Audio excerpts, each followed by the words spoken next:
बेधर्मी महिला आईन उल्लंघन करिवारे से सिद्धहस्त हासिल करिसंती आउ जो आपण कहउचंती अनुप्रवेशकारी हजार हजार तो एवं सनातन धर्म डेंगू रोग एवं एड्स रो भाइरस बोली कहिथिले तांकर परिणाम कोन हला तांकर लागू हला परे पश्चिम बंगरु बहु मात्रा रे अनुप्रवेशकारी बाहर को पळै गले जो माने कि देश छाड़ी की पलायन कले ता फल रे जो माने प्रकृत भोटर से माने भोट बर्तमान राजनीति नहीं चहल थिबा वेस्ट बेंगल बर्तमान गादी न छाड़िया पई ममता बानर्जी दाबी करछंती सीधा कथा हबा कहले ममता बानर्जी कोन दाबी छाड़िया पई सतरे संविधान एमिति नियम अछि कि जने हारिबा व्यक्ति से दाबी छाड़िया पई केबे भी मुहरु नाती मु हारिनी बोली सीधा कथा बर्तमान हम अछंती संतोष भाई कोन कहबे संतोष भाई बर्तमान ममता बानर्जी हारिबा को कहले हारि जाइछंती किंतु दाबी दाबी छाड़ु नाती।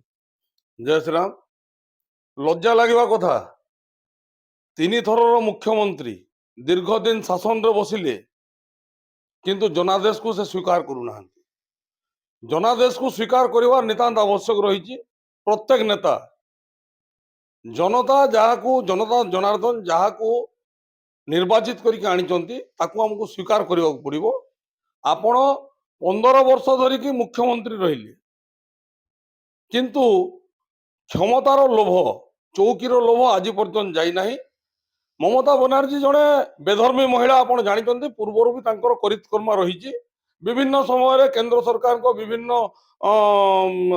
जो स्कीम माने बाहरी था से राज्य रे चालू कर दे नथिले एवं सबु बेले से गोटे आईन को चैलेंज करिवे तो यह गोटे संविधान रो नीति नियम देशर जो आईन व्यवस्था रही ताकू से खोला खोली चैलेंज करचंती तांको खराब लागिबा कथा से सहृदय जाई राज्यपाल महोदय को निज इस्तीफा देवा कथा तांकर स्थिति नहीं मात्र 83 सीट से जीति तृणमूल कांग्रेस मात्र 83 सीट रे जीति पश्चिम बंग से को आधार रे कहउचंती जे भोट चोरी ହେଇଛି तार प्रमाण किछि अछि ताको पाखरे मु आपण मन को पचारिबो चाहे जते बेला आपण जितुथिले आपण भोट चोरी करके जितुथिले कि तृणमूल कांग्रेस दीर्घ 15 वर्ष धरी पश्चिम बंग शासन रे बसिथिला ताहेले कोन से भोट चोरी करके जितुथिले एठी से अनुप्रवेशकारी माननकु आधार कार्ड भोटर कार्ड करी तांको भोट माध्यम रे जितुथिले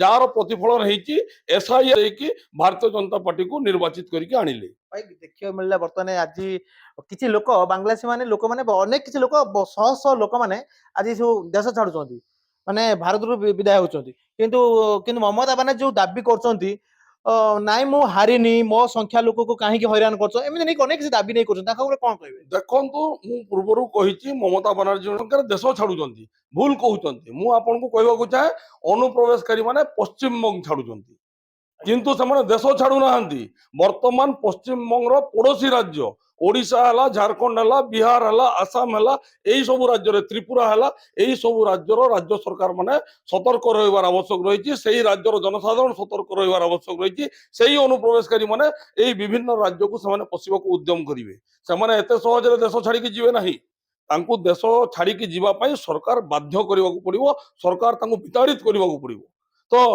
कथा रहा जो संविधान आईन को जो न मानिबा आपण जानिथिबा आम देश रे किछि करितकर्मा नेता अछंती जो माने संविधान को पॉकेट रो धरिकी बोलंती एवं संविधान बचाओ आंदोलन करंती आम देश रे ममता बनर्जी को भली किछि नेत्री अछंती जो माने सब आईन को उल्लंघन करंती एवं गुंडागर्दी करंती राजरास्ता रे गुंडागर्दी करिवार नजर रही विगत दिन ममता बनर्जी तांको लज्जा लागिबा कथा से निजस्व इच्छा रे जाई कि यथाशीघ्र जाइए इस्तीफा देवा आवश्यक रही नते आईन रही कोर्ट रही वर्तमान जो सरकार निर्वाचन रे जीतिकी आसी जो नूतन सरकार हवा को जाउची जो दल से निर्वाचन रे जीतिकी आसी से दल वर्तमान ना कोर्ट रे केस करिवार आवश्यक रही को अधिकार रे से कहउचंदी मु इस्तीफा देबिनी ताहले कोन भारत वर्षर संविधान को से जेतेबेले चाहिए जेमती चाहिए से ताको फू करी उड़े देबे ना कोन समस्त आईन कानून रही जदि गोटे साधारण जनता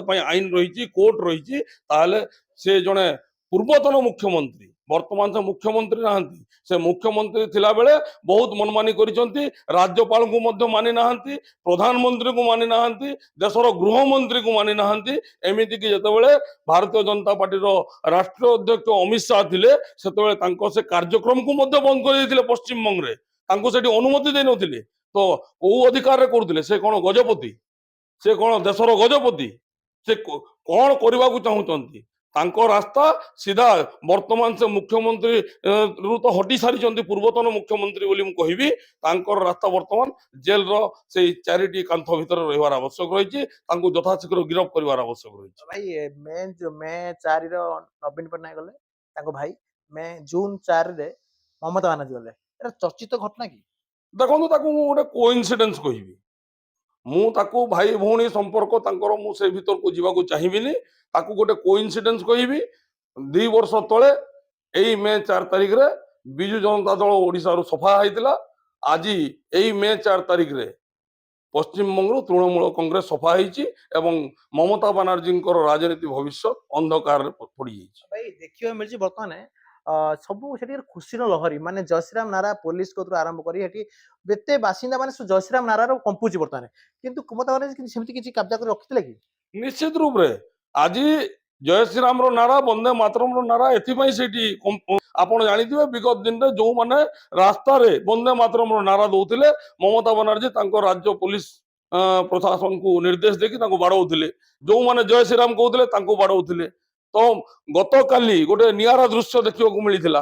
ଯେତେବେଳେ ସେ ହାରିବାକୁ ବସିଲେ, ପଛୁଆ ହେଇ ବସିଲେ, ସେତେବେଳେ ମନ୍ଦିର ଦର୍ଶନ କରିବାକୁ ଗଲେ।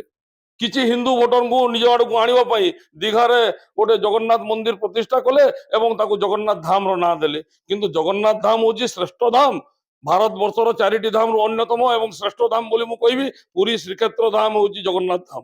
ତାକୁ ଯୋଉ ସେ ଧାମକୁ ଚୋରି କରିଥିଲେ, ପ୍ରଭୁ ଶ୍ରୀ ଜଗନ୍ନାଥଙ୍କ ଅଭିଶାପ ତାଙ୍କୁ ଲାଗିଲା ଏବଂ ସେଇ ପ୍ରଭୁ ଶ୍ରୀ ଜଗନ୍ନାଥଙ୍କ ଆଶୀର୍ବାଦରୁ ଆଜି ଅଭିଶାପରୁ ଆଜି ମମତା ବାନାର୍ଜୀ ଗାଦିଚ୍ୟୁତ ହେଲେ, କ୍ଷମତାରୁ ତାଙ୍କ କ୍ଷମତାର ପତନ ହେଇଥିଲା। ଗୋଟେ ହିନ୍ଦୁର ପୂଜା ହଉ ବା କୌଣସି ଦୁର୍ଗା ପୂଜା ହଉ, କୌଣସି ସରସ୍ୱତୀ ପୂଜା ହଉ, ହାଇକୋର୍ଟରୁ ଅର୍ଡର ନେବା ପଡିଥାଏ। କିନ୍ତୁ ମମତା ବାନାର୍ଜୀ ଏମିତି କାହିଁକି କରୁଥିଲେ ହିନ୍ଦୁଙ୍କ ଉପରେ ଅତ୍ୟାଚାର?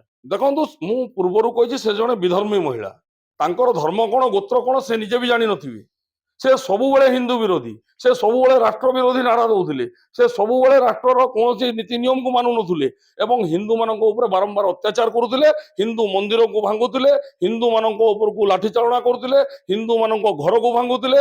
ହିନ୍ଦୁ ଦେବାଦେବୀଙ୍କ ପର୍ବପର୍ବାଣୀରେ ସେ ସବୁବେଳେ ଆପଣ ଜାଣିଥିବେ କୋଉଠି ନା କୋଉଠି ଦଙ୍ଗା ସୃଷ୍ଟି ହଉଥିଲା ଏବଂ ସେ ହିନ୍ଦୁ ପରିବାରର ଝିଅ ମାନଙ୍କୁ ମଧ୍ୟ ସେଠି ଅସୁରକ୍ଷିତ ଥିଲେ।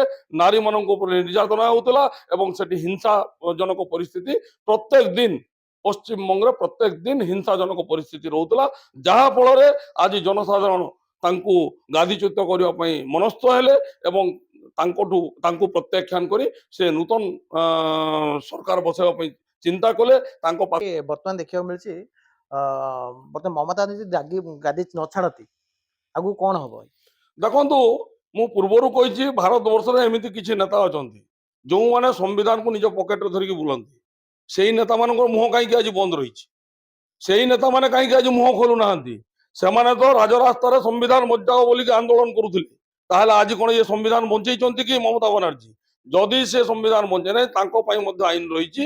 ମୁଁ ଆପଣଙ୍କୁ କହିଦେବାକୁ ଚାହେଁ, ସେ କେବଳ ଆଇନକୁ ଅମାନ୍ୟ କରିନାହାନ୍ତି, ଇସ୍ତଫା ଦେବାକୁ ମନା କରିନାହାନ୍ତି, ସେ ଖୋଲାଖୋଲି ଭାବେ ନିର୍ବାଚନ କମିଶନରକୁ ଚ୍ୟାଲେଞ୍ଜ ମଧ୍ୟ କରିଛନ୍ତି, ଯାହାକି ଅତ୍ୟନ୍ତ ତାମାନେ ଅପରାଧର ସୀମାକୁ ସେ ଟପି ଯାଇଛନ୍ତି। ତାଙ୍କ ନାଁରେ ଅପରାଧିକ ମାମଲା ଦାୟର ହେବାର ଆବଶ୍ୟକ ରହିଛି, ତାଙ୍କ ନାଁରେ କେସ୍ ହେବାର ଆବଶ୍ୟକ ରହିଛି, ତାଙ୍କ ନାଁରେ କୋର୍ଟକୁ ଯିବାର ଆବଶ୍ୟକ ରହିଛି ଏବଂ ତାଙ୍କୁ ଜେଲରେ ପୁରାଇବାର ସମୟ ଆସିଛି। ଭାଇ ଆଗାମୀ ଦିନରେ ଦଙ୍ଗା ହବାର ସମ୍ଭାବନା ଅଛି, କାରଣ ମମତା ବାନାର୍ଜୀ ଓପନ ଚ୍ୟାଲେଞ୍ଜ କରିଛି, ଯାହା ବି ହେଲେ ମୁଁ ଗାଦି ଛାଡିବି ନାହିଁ, ଅଲଗା କିଛି କରିବା ପାଇଁ ଚେଷ୍ଟା କରୁଛନ୍ତି। ଦେଖନ୍ତୁ, ଯାହା ଆଇନ ଅନୁଯାୟୀ ହେଇପାରିବ ତାହା କରାଯିବ। ତାକୁ ତାଙ୍କ ଉପରେ ରାଜ୍ୟପାଳ ରହିଛନ୍ତି। ରାଜ୍ୟପାଳ କେନ୍ଦ୍ରଙ୍କୁ ଚିଠି କରିପାରିବେ। କେନ୍ଦ୍ର ସରକାର ପ୍ରଧାନମନ୍ତ୍ରୀ ରହିଛନ୍ତି, ଗୃହ ବିଭାଗ ରହିଛି, ଆଉ ସର୍ବୋଗ୍ରେ ମହାମହିମ ରାଷ୍ଟ୍ରପତି ରହିଛନ୍ତି। ତ ଭାରତ ବର୍ଷରେ ଆଇନ ଅନୁଯାୟୀ ଯାହା ବି ତାଙ୍କ ଉପରେ କାର୍ଯ୍ୟାନୁଷ୍ଠାନ ହେବା କଥା ହେବ।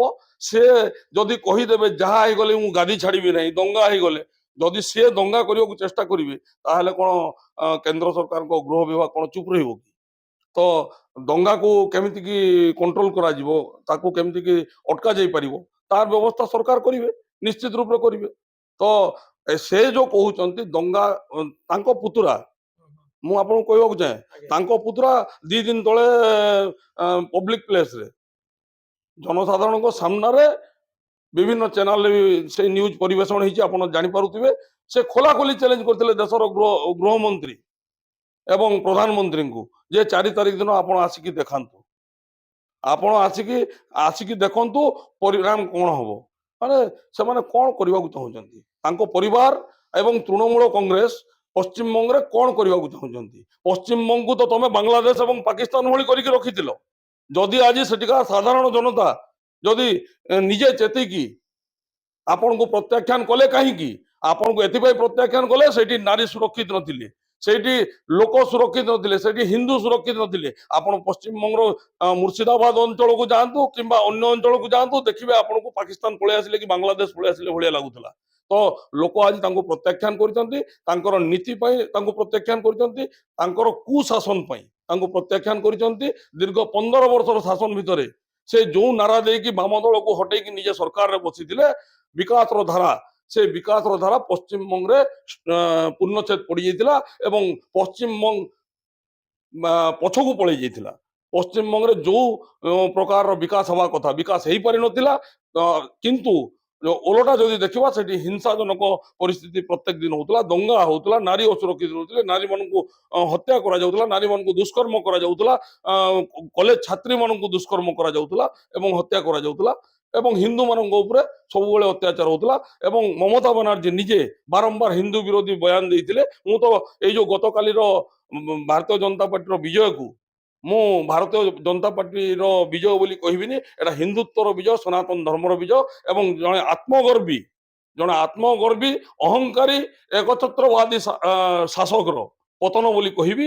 ଏବଂ ଏଇ ଯୋଉ ଗତକାଲିର ଯୋଉ ପରିଣାମ ଆସିଥିଲା, ଏଥିରେ ଗୋଟିଏ ଜିନିଷ ସ୍ପଷ୍ଟ ହେଇଥିଲା, ହିନ୍ଦୁ ଯେତେବେଳେ ଏକତ୍ରିତ ହେବେ, ଜାଗ୍ରତ ହେବେ, ତାହେଲେ ପରିଣାମ ଏହା ହିଁ ହବ। ହିନ୍ଦୁଙ୍କୁ ଯିଏ ବଦନାମ କରିବ, ହିନ୍ଦୁଙ୍କ ବିରୋଧରେ ଯିଏ ବି ସ୍ଲୋଗାନ ଦବ, ତାର ପରିଣାମ ଏଇ ପ୍ରକାର ହବ। ଆପଣ ଜାଣିଥିବେ ତାମିଲନାଡୁର ମୁଖ୍ୟମନ୍ତ୍ରୀ ଷ୍ଟାଲିନ ଏବଂ ତାଙ୍କ ପୁଅ କିଛି ଦିନ ତଳେ ମିଡିଆରେ କହିଥିଲେ ଯେ ହିନ୍ଦୁତ୍ୱର ପରିଣାମ କଣ ହେଲା। ଆପଣ ଦେଖନ୍ତୁ, ଯିଏ ହିନ୍ଦୁତ୍ୱ ବିରୁଦ୍ଧରେ, ସନାତନ ଧର୍ମ ବିରୁଦ୍ଧରେ ଯେ କେହି ବ୍ୟକ୍ତି ବିଶେଷ এই প্রকার অপপ্রচার করে, তাহলে তার পতন সুনিশ্চিত। এবং হিন্দুত্ব ସବୁବେଳେ ଥିଲା, ସର୍ବଗ୍ରେ ରହିବ, ଆଉ ସେଇ ସନାତନ ଧର୍ମ ସବୁଠୁ ଶ୍ରେଷ୍ଠ ଧର୍ମ, ସବୁଠୁ ଉପରେ ରହିବ। ବର୍ତ୍ତମାନ